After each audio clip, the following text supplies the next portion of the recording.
저희는 살아가면서 때때로 매일매일 일상의 삶에서 좀 훌쩍 벗어나서 떠나고 싶을 때가 있습니다.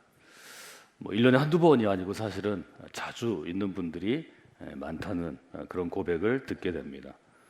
인간의 생태에 대해서 연구하거나 관찰하고 또 글 쓰는 이들은 인간이 가지고 있는 유전자 가운데 일종의 유목민과 같은 혹은 나그네와 같은 본능이 새겨져 있어서 서 있는 자리, 또 일하는 자리, 또 살고 있는 자리에서 좀 벗어나서 좀 방랑하는 여행자처럼 살아보기를 원한다고 그렇게 주장하기도 합니다. 성경에도 그런 표현들이 자주 등장하는데 히브리서 11장을 보면 땅에서는 우리가 외국인과 나그네임을 증언하였다, 이런 표현이 등장합니다. 외국인도 여행하는 사람입니다. 외국에서 타국으로 여행 온 사람이죠. 나그네도 여행하는 사람입니다. 그래서 인생은 여행하는 여행자의 마음으로 길 위에 서 있다, 이렇게 표현할 때가 저희가 종종 있습니다. 여행자는 여행을 마치면 집으로 돌아갑니다. 그래서 히브리서는 집으로 돌아갈 수 있는 여행자가 행복하다, 이런 기본적인 개념 위에서 그리스도인이란 본향을 향해서 본향을 찾아가는 사람들인데, 이 본향이 땅의 집이 아니고 하늘에 지으신 하늘의 집이다라는 개념을 가지고 믿음의 여행, 믿음의 여정을 설명하고 있습니다. 우리가 살아가는 한국 사회는 전 세계에서 스트레스가 제일 많은 곳이고, 여러 가지 일과 인생과 또 사회가 주는 스트레스 외에 인간관계가 주는 압박과 스트레스가 많은 곳입니다. 여행을 가면 하루든 또 사흘길이든 또 일주일이든 관계로부터 좀 끊어질 수 있기 때문에 그래서 아마 여행 가기를 원하는 사람이 제가 보기에는 전 세계 어느 국가보다도 더 많은 나라가 된 것 같습니다. 제 주변에 그리스도인들이 많이 있는데요, 이분들이 이제 여행을 갈 때 며칠 떠나가지고는 도무지 관계가 정리가 안 되고 인생이 세워질 것 같지 않으면 꼭 가고 싶다고 얘기하는 곳 중에 하나가 산티아고 순례길입니다. 이곳은 며칠 갈 수 있는 게 아니고 빠른 걸음으로 걸어도 한 달이고 늦은 걸음으로 걸으면 40일을 한국에서 떠날 수 있으니까 아마 원하는 것 같습니다. 많은 분들이 저한테 같이 가자고 금년에도 여러분들이 저한테 권했고요. 저는 안 간다고 그랬습니다. 맨정신으로 한 달을 내가 걸을 거면 한국에서 한 달을 쉬는 게 낫겠다. 또 갔다 온 여러분들은 저한테 너는 안 가도 돼, 이렇게 얘기했는데 그 말에도 현혹되지 않습니다. 오늘 제가 여러분에게 추천해드릴 책은 정진홍 박사의 책인데요, 마지막 한 걸음 혼자서 가야 한다. 제목은 이렇게 했지만 처음부터 끝까지 순서대로 읽어야 될 책이 아니고 아무 곳이나 볼 수 있는 책입니다. 그래서 우리가 처음부터 끝까지 논리적으로 봐야 되는 책이 있는데 이런 책들은 대부분 골치 아프죠.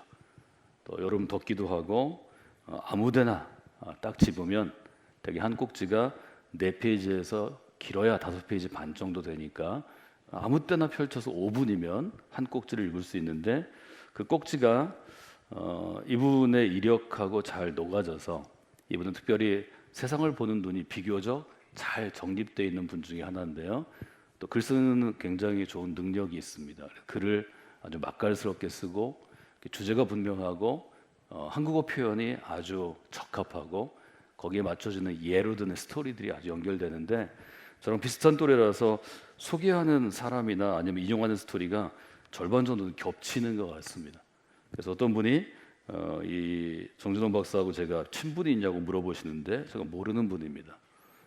저랑 비슷한 또래지만 전혀 겹치는 일이 없었는데요, 이분이 직접 50대를 맞이하면서 인생의 큰 어떤 전환점을 본인에게 필요했기 때문에 산티아고 순례길을 제대로 걷습니다. 생장에서 출발해서 산티아고 데 콤포스텔라를 지나서 더 끝까지 나가는 전체 길을 다 걷게 되는데요, 지금 보시는 이제 지도가 이분이 직접 책에 자기가 걸은 길을 표시한 곳입니다.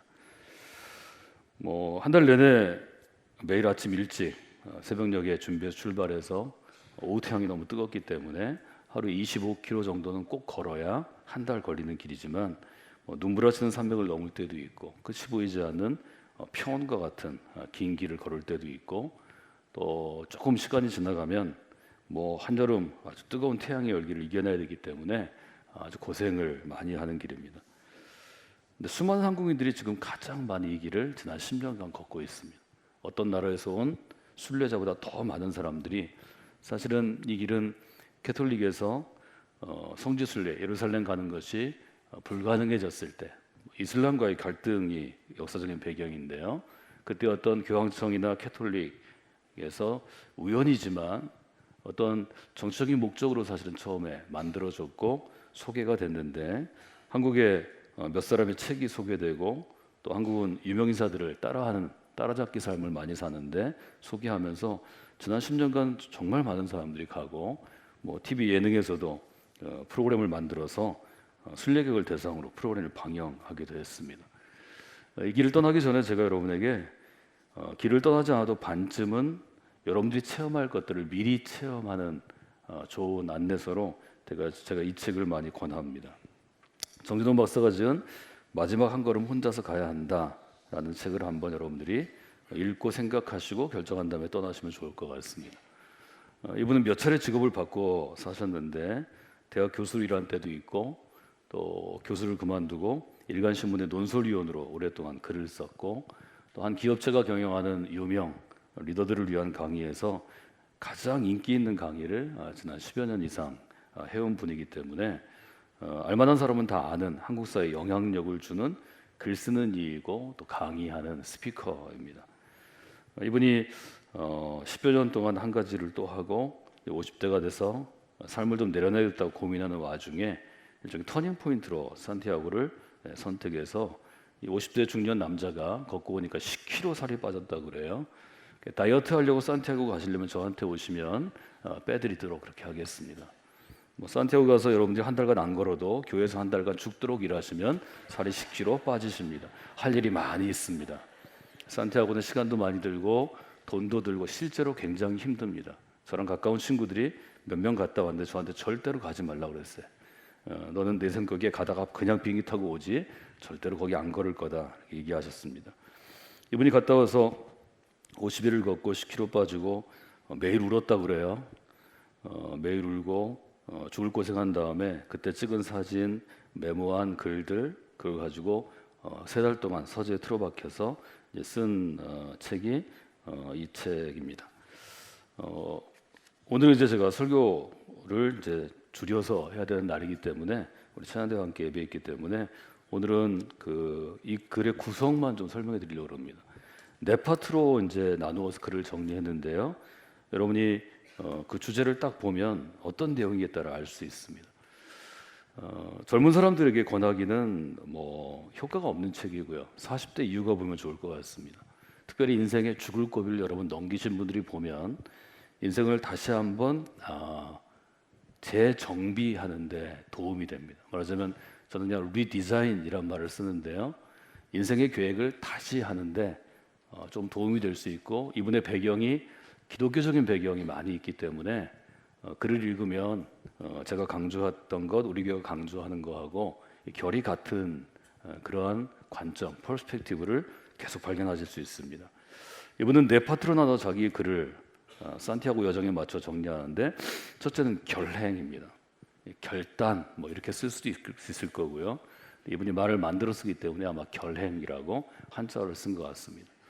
인생에는 터닝 포인트가 있죠. 그때 반드시 결정하고 결단해야 합니다. 그리스도인이 되는 것도 결단입니다. 어떤 직업을 선택하는 것도 결단입니다. 어떤 사람을 선택하는 것도 결단입니다. 이 일을 계속해야 될지 중단하고 다른 일을 해야 될지 하는 것도 결단이죠. 이 결단의 타이밍이 있다는 거죠. 그때는 반드시 결정해야 된다는 거죠. 이분은 성찰입니다. 우리가 가지고 있는 기독교 신앙, 그리스도 신앙의 가장 큰 점은 바울의 표현처럼 너 자신을 돌아보아입니다. 자신을 돌아보는 것입니다. 너 자신을 시험하여 테스트해보는 것입니다. 내가 진짜 그리스도인인가? 자기를 돌아보는 것입니다. 내가 가는 이 길이 진짜 좋은 길인가? 혹은 유익한 길인가? 아니면 바른 길인가를 돌아보는 거죠. 이것이 말씀 앞에서는 혹은 예배에 저희가 설교의 스피커와 설교의 내용을 중시하는 이유 중에 하나입니다. 인생의 또 다른 부분은 변화입니다. 저희가 이제 오늘 저녁부터 시작해서 한 주 내내 자녀들과 함께 새벽 기도를 하는데요. 저희 교회가 이해하고 있는 혹은 주목하고 있는 집중하고 있는 예수 그리스도의 복음의 가장 중요한 초점이 변화입니다. 옛사람으로부터 새사람의 변화, 옛 인생으로부터 새사람의 변화, 믿지 않는 사람, 믿음 없는 사람에서 믿음 있는 사람의 변화. 그 변화에는 사람의 생각이 바뀌어야 되기에 제가 체인징 소치를 중시하고, 내가 살아가는 교회도 가정도 직장도 이 도시도 바뀌어야 되기 때문에 체인징 플레이스로 저희가 정의했고, 그런 그리스도인들이 영향력을 발휘하면 시대가 바뀌기 때문에 종교개혁의 시대처럼 제네바처럼 추리처럼 도시 자체가 바뀌기 때문에 우리가 체인징 타임을 얘기했고, 그것이 우리의 미래를 바꾸기 때문에 체인징 퓨처가 예수 그리스도가 제자들을 통해 행하신 가장 중요한 핵심이라고 얘기하죠. 결국 우리 신앙은 변화를 목표점으로 둔 신앙입니다. 변화하기 위해서는 어떻게 되나요? 분투라는 단어를 저자가 쓰는데요. 결행, 성찰, 변화, 분투. 이것은 우리 성경에 있는 용어로 하면 영적 싸움입니다. 영어로 표현할 때 저는 struggle이라는 단어를 여러분에게 소개해드리고 싶은데요. 한 사람이 그리스도인이 되기 위해서는 바울의 표현처럼 선한 나와 악한 나가 계속해서 부딪혀 싸워야 합니다. 살아남기 위해서 혹은 옳은 길을 택하기 위해서 싸워야 합니다. 우리는 세상의 풍조와 싸우는 사람들입니다. 세상의 유행, 세상의 흐름, 세상을 지배하는 철학, 세상을 지배하는 퍼스펙티브 관점, 세상을 지배하는 역사관, 정치관과 싸웁니다. 이런 것들이 우리에게 주어진다는 거죠. 말하자면 인생을 바라보는 저자의 퍼스펙티브가 분명하기 때문에 사실은 그냥 짧은 글들이 길을 걷다가 생각나는 것들을 정리했지만 인생 전체를 바라볼 수 있고, 저자가 갖고 있는 신앙생활의 편린들이 문득문득 드러납니다.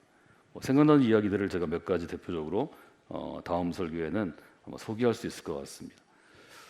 인생의 중요한 요소를 네 가지로 나누고 소제목을 적는데요. 결행에는 이렇게 쓰고 있습니다. 인생의 배낭을 다시 꾸려라 하는 거죠. 인생의 배낭을 다시 꾸릴 때가 있다는 거죠. 인생을 재정비할 때가 있다는 거죠.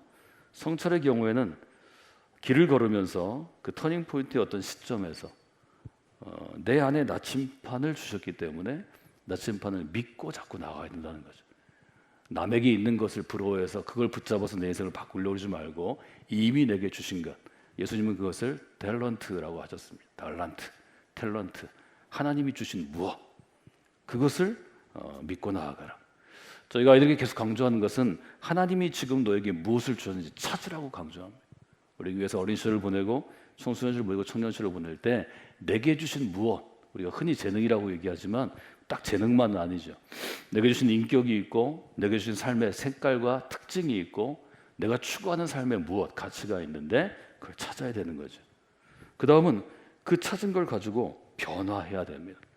변화의 소제목은 바람이 아니라 바닥에 흐름을 주시하라.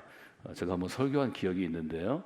한 수로를 지나면서 바람이 부는 방향은 물결, 표면, 물결을 움직이지만 실제로 물은 깊은 곳, 몇 미터 내려간 수심에 있다는 거죠. 거기에 물의 흐름이 진짜지 위의 물의 흐름은 거꾸로 보일 수도 있다는 거죠. 카스티오 수로라는 수로를 배경으로 해서 제가 한번 스토리로 여러분 소개한 적이 있습니다. 이 변화를 이끌어내기 위해서는 사람은 끝까지 죽을 때까지 주님 앞에 이를 때까지 분투해야 합니다. 소제목이 인간은 패배하도록 만들어지지 않았다인데요. 이것은 해밍웨이 소설 가운데 나오는 굉장히 유명한 구절입니다.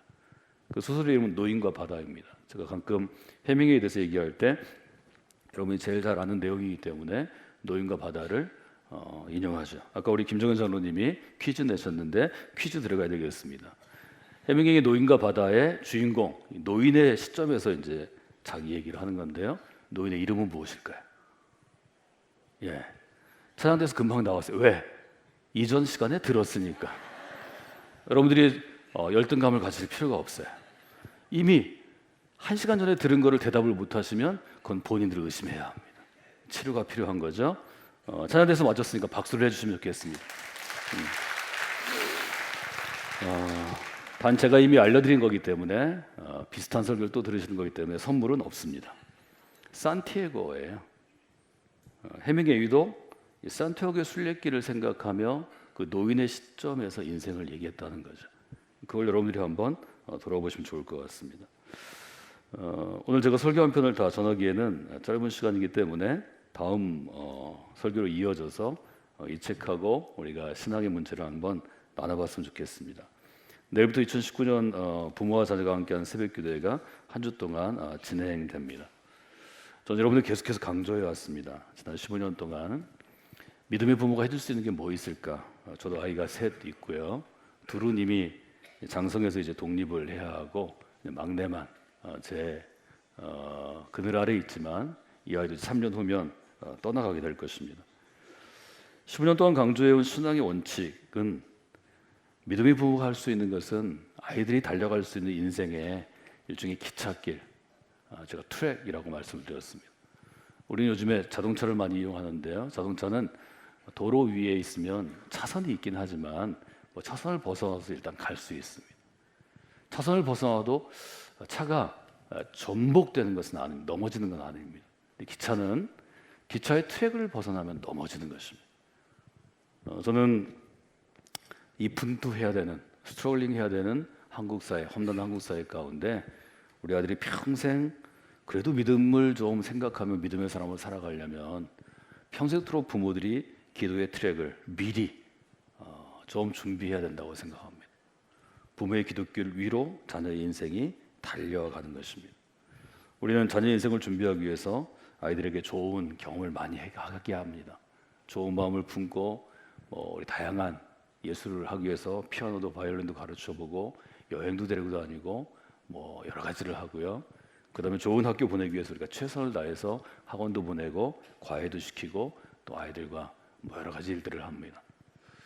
그런 것들이 아이들을 형성하긴 하지만 근본적으로 저도 인생이 30대 40대 넘어서 부모가 어찌할 수 없을 때 이분이 책 제목을 정한 것처럼 인생의 정말 중요한 마지막 한 걸음은 본인이 해야 합니다.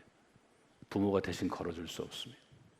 이 마지막 한 걸음으로 그 인생의 성패가 물론 좌우될 수도 있겠고 무엇인가 중요한 일을 결정할 것입니다.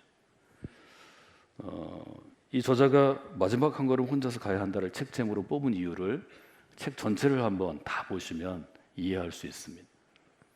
인생에는 마지막 한 걸음을 떼야 되는 순간이 있습니다. 정말 중요한 거 결정할 때 사람일 수도 있고 우리처럼 신앙일 수도 있고 또 어떤 계약일 수도 있고 또 어떤 순간일 수도 있습니다. 그때 마지막 한 걸음을 뗄 수 있는 마음의 에너지나 영적인 에너지나 육체적인 에너지가 없으면 거기서 그만둔다는 거죠. 매일 그만두고 싶었다는 거죠. 그런데 그 마지막 한 걸음을 떼었을 때 다시 걸을 수 있었다는 거죠.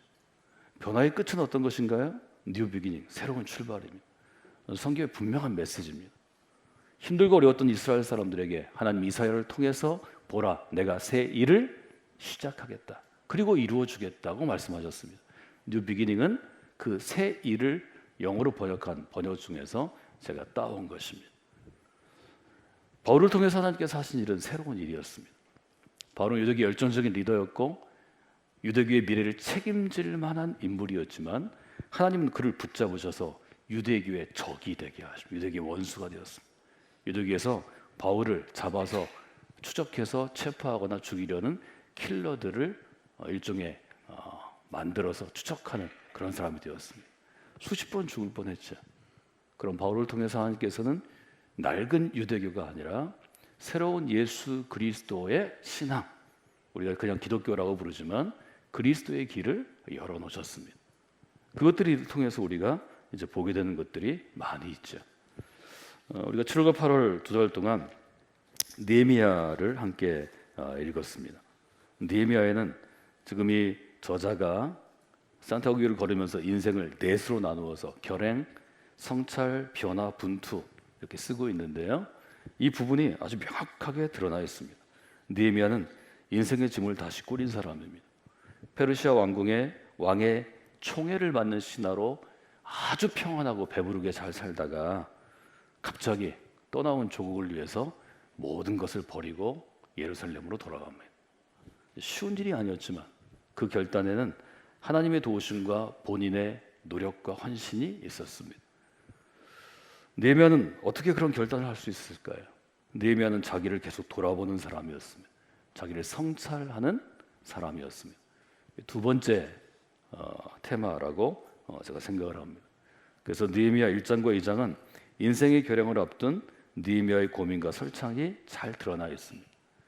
예루살렘의 황폐함에 눈물을 흘렸고 그 문제를 끌어안고 금식했고 그리고 기도했는데 하나님께서 예루살렘으로 갈 수 있는 길을 열어주십니다. 성벽을 지을 때도 너무 어려웠죠. 성벽을 지을 때도 3장, 4장, 5장, 6장은 외부에서는 적이 공격하고 내부에서는 갈등과 고민이 느헤미야를 공격해서 성벽을 공사하는 것을 방해합니다. 그때마다 느헤미야는 자기를 돌아봅니다. 자기를 돌아봐서 꼭 해야 될 일을 함으로 성벽을 완공할 수 있었습니다. 느헤미야가 성벽을 완성할 수 있었던 리더십의 원동력은 포기한 마지막 한 걸음을 걷기를 주저앉은 예루살렘에 있는 자기 동족들을 변화시켰기 때문입니다. 하나님은 느헤미야를 통해 그 변화를 가져오게 하셨습니다. 제가 늘 강조한 것처럼 그리스도인은 변화의 대상이 아닙니다. 변화를 일으키는 중심축이 되어야 합니다. 즉 변화를 일으키는 사람이 되어야 합니다. 영어로 쓸 때 요즘에 편하게 체인지, 변화를 만드는 사람, 체인지 메이커라는 만들어진 단어를 씁니다. 그리스도는 변화를 만들어내는 사람입니다. 느헤미야는 도착해서 이미 성 짓기를 포기한 사람들의 생각을 변화시킵니다. 그리고 성을 짓자고 그들을 독려하고 격려합니다. 수많은 적들이 어렵게 할 때, 사람들이 부정적인 생각을 가지고 포기할 때 느헤미야는 포기하지 말고 계속하자고 도전합니다. 분투하는 거죠. 예루살렘 성벽을 완성하기까지 끊임없는 적들의 방해와 유혹과 공격이 있었습니다. 이름도 우리가 기억하죠. 산발락과 도비아로 대표되는 적들이 끊임없이 공격합니다. 느헤미야는 한 손에 칼과 창과 활을 들어서 경계를 서고 한 손으로 공사 도구를 들고 성벽을 쌓아갑니다. 절반은 경계를 서고 절반은 일하며 성벽을 쌓아갑니다. 낮에는 공사하고 밤에는 지키면서 파수꾼을 세워서 경계하면서 성벽을 쌓아서 52일 만에 성벽을 완성하게 됩니다. 바로 지금 우리가 함께 읽은 느헤미야 4장 13절로 14절이 성벽 쌓는 일이 중단될 위기에 있을 때 산발락과 도비아가 사람들을 선동하고 직접 공격하고 편지를 보내고 사람을 보내서 느헤미야를 방해할 때 느헤미야가 성벽 공사를 계속하기 위해서 사람들을 모여놓고 그들에게 연설한 것입니다. 내가 성벽 뒤에 낮고 넓은 곳에 백성이 그들의 종족을 따라 칼과 창과 활을 가지고 서 있게 하고 14절 같이 읽어볼까요? 내가 돌아본 후에 일어나서 귀족들과 민장들과 남은 백성에게 말하기를 너희는 그들을 두려워하지 말고 지극히 크시고 두려우신 주를 기억하고 너희 형제와 자녀와 아내와 집을 위하여 싸우라. 느헤미야는 딱 세 가지 얘기합니다. 단어를 기억하셔야 합니다. 마지막 한 걸음조차 뗄 수 없을 만큼 주저앉아 있을 때, 그만 포기하고 싶을 때, 아니 포기했을 때, 여러분 이 구절을 읽고 느헤미야를 통해서 하나님이 주시는 뉴 비기닝의 세 가지의 원칙을 보시면 좋겠습니다. 첫째는 두려워하지 않는 것입니다. 마지막 한 걸음을 앞에 놓고 주저앉고 싶을 때는 미래에 대한 두려움, 내가 앞으로 갔을 때 잘못될 것이라는 부정적인 미래 예측이 내 안에 있습니다. 안 될 거야. 그만둬야 돼. 해봐야 안 돼. 그때 우리는 두려움이 있고 이 두려움은 우리를 쓰러뜨리는 가장 큰 적입니다. 미래에 내가 한 걸음 내딛었을 때 앞에 있는 무엇이 나를 쓰러뜨리는 게 아닙니다. 아직 일어나지도 않았는데 한 걸음 딛지도 않았는데 한 걸음 딛지 않고 이미 두려워서 주저앉는 것입니다. 대부분 이렇게 주저앉습니다.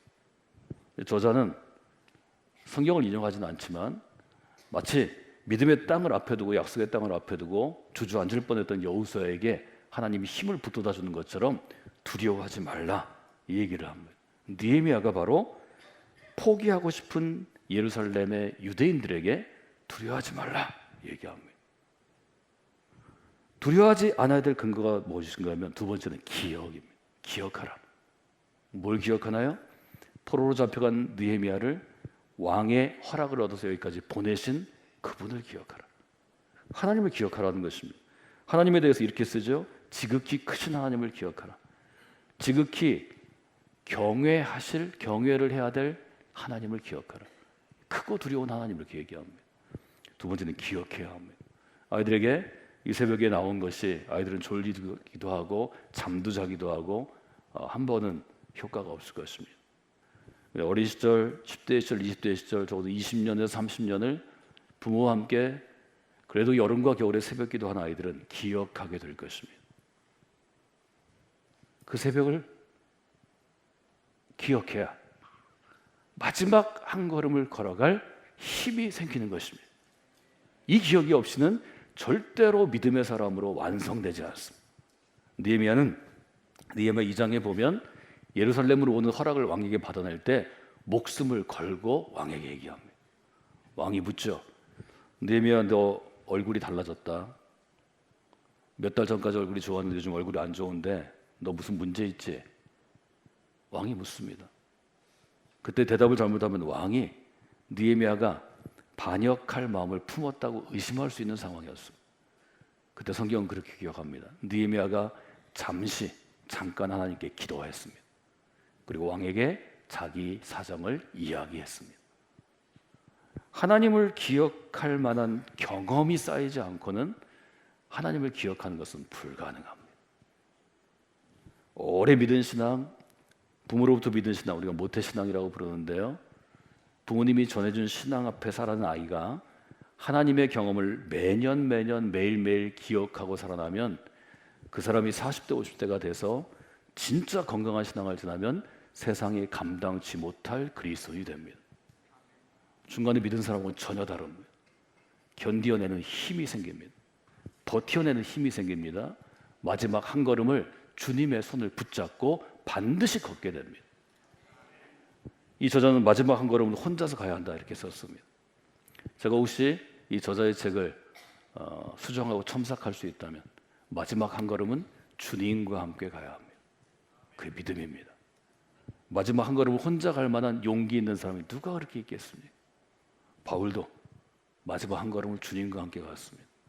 예수님도 겟세마네 동산의 마지막 한 걸음을 하나님 아버지와 함께 갔습니다. 우리의 삶은 그런 것입니다. 그 다음에는 분투하는 것입니다. 느헤미야는 얘기하죠.